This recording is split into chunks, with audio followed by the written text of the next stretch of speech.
वापस लो, वापस लो। अडानी अंबानी का दलाली बंद करो, बंद करो, बंद करो। हजारों की संख्या में सेना का आवेदन भर्ती पत्र जलाकर हमने नरेंद्र मोदी जी को चेतावनी दी है, जब तक आप इस अग्निवीर योजना को वापस नहीं लीजिएगा, इसी तरह से हम लोग पूरे बिहार और देश भर में घूम घूम कर आपके इस योजना का विरोध करेंगे। हम अपने आप को जलाएंगे, हम आत्मदाह करेंगे। बिहार और देश के छात्र मरने को तैयार हैं।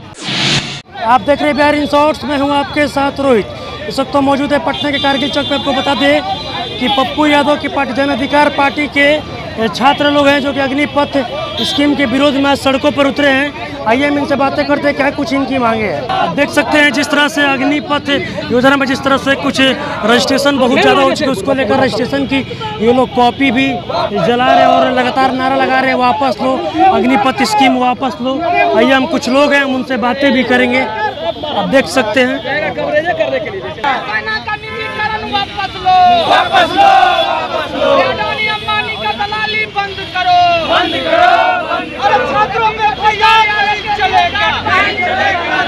अरे छात्रों पे फर्जी मुकदमा वापस लो, वापस लो, वापस लो। अग्निवीर योजना वापस लो, वापस लो, वापस लो। अग्निवीर नहीं चलेगा, नहीं चलेगा, नहीं। देख सकते हैं लगातार ये लोग नारा लगा रहे हैं अग्निपथ स्कीम वापस लो, वापस लो।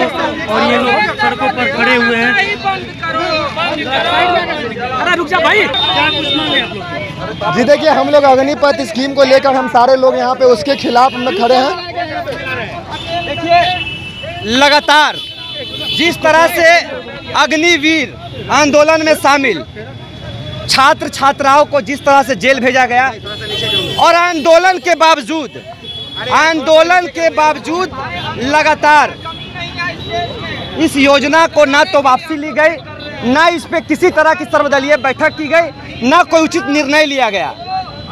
हम आज अपने साथियों के साथ, जन अधिकार छात्र परिषद के साथियों के साथ, सेना का जो आवेदन पत्र था सेना भर्ती का, अग्निवीर का, आज उसका आवेदन पत्र हमने अपने साथियों के साथ हजारों की संख्या में सेना का आवेदन भर्ती पत्र जलाकर हमने नरेंद्र मोदी जी को चेतावनी दी है कि जिस तरह से आप छात्र युवाओं पे अत्याचार करके जबरदस्ती सेना भर्ती में आप भेजना चाह रहे हैं, आपका जो सर्वे है कि 4 दिन में 94,000 छात्रों ने सेना भर्ती में अपना फॉर्म भरा है, ये सर्वे पूरी तरह से गलत है, झूठ है। सिर्फ और सिर्फ छात्रों को बरगलाने के लिए ये सर्वे लाया गया है।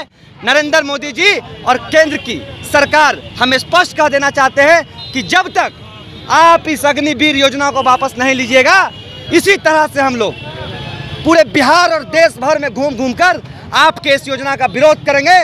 हम मरने को तैयार हैं। आगे आज हमने आपके आवेदन पत्र को जलाया है, हम अपने आप को जलाएंगे, हम आत्मदाह करेंगे। बिहार और देश के छात्र मरने को तैयार हैं। आने वाले 1 हफ्ता के अंदर अगर इस योजना को वापस नहीं लिया गया तो इस देश में सामूहिक आत्मदाह इसी बिहार के पटना के कारगिल चौक से होने जा रहा है।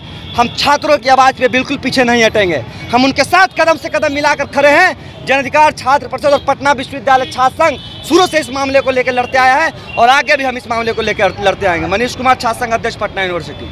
क्या कुछ मांगे थी आप लोग? मांग कुछ नहीं है, जो योजना है उसको आप वापस करिए, अन्यथा जो लड़ाई निरंतर जारी है वो जारी रहेगी। चरणबद्ध तरीके से हम लड़ाई लड़ रहे हैं। तो बहुत ज़्यादा फॉर्म भी भरा चुका है, 1 लाख से ऊपर फॉर्म भरा चुका है। फॉर्म भरा चुका है तो युवा क्या करें, मजबूरन भर रहे हैं ना फॉर्म। तो इस योजना को जब तक वापस नहीं लिया जाएगा, हम इसी तरह सड़कों पर उतर कर आंदोलन करेंगे। हमने आज भी इस आंदोलन के कड़ी में इसके फॉर्म की प्रति कॉपी जलाकर सरकार को ये चेताया है कि जल्द से जल्द इस योजना को वापस लिया जाए, और नहीं तो 4 साल में भी जो सैनिक बहाल हो रहे हैं उनको पेंशन की सुविधा और उनके तमाम तरह के रेगुलर की जो सैनिक की सुविधा होती है वो मिलना चाहिए, अन्यथा आंदोलन की आग इतनी भड़केगी कि सत्ता की कुर्सी भी जलेगी। चलिए, तभी आपने सुना ये जन अधिकार पार्टी के छात्र कार्यकर्ता लोग थे। इनका साफ तौर पर कहना है कि जिस तरह से अग्निपथ स्कीम लाया गया युवाओं को गुमराह करने के लिए, अगर वो स्कीम को सरकार वापस नहीं लेती तो इसी तरह लगातार हम लोग प्रदर्शन करते रहेंगे। और 1 महीने के अंदर अगर ये स्कीम वापस नहीं लेती सरकार तो हम लोग कारगिल चौक से छात्रों के साथ हम लोग सामूहिक आत्मदाह भी करेंगे। और इनका ये भी कहना है कि जिस तरह से 4 साल की स्कीम लाई गई है तो 4 साल की स्कीम की अगर नौकरी ही देना है तो उसमें युवाओं को पेंशन भी दिया जाए। ऐसी इन तमाम खबरों के साथ मेरे साथ जुड़े रहें, तब तक के लिए धन्यवाद।